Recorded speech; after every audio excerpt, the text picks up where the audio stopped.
வசிக்கிற இடத்துல சரி, பிசினஸ் பண்ற இடத்துல சரி, யாராவது பகைக்கிறாங்க அப்படின்னா உங்க வழியை சிந்தித்து பார்த்து, உமக்கு பிரியமா இருக்க என்னை ஒப்பு கொடுக்கிறேன், நான் என்ன செய்யணும்னு கேளுங்க.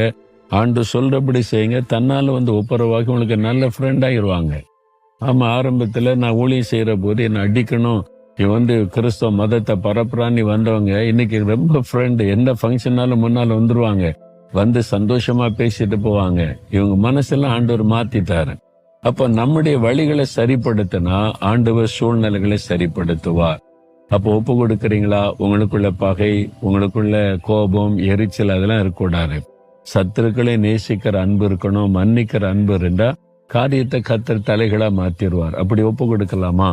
ஆண்டவரே, என் வழிகளை உமக்கு ஒப்பு கொடுக்கிறேன், உம்முடைய வசனத்தின்படி வாழ அர்ப்பணிக்கிறேன். என்னை சுற்றிலும் என்னை பகைக்கிறவர்களும் என்னோடு ஒப்புரவாகி நாங்கள் சமாதானமாய் இருக்கும்படிக்கு நீர் ஆசீர்வதியும்.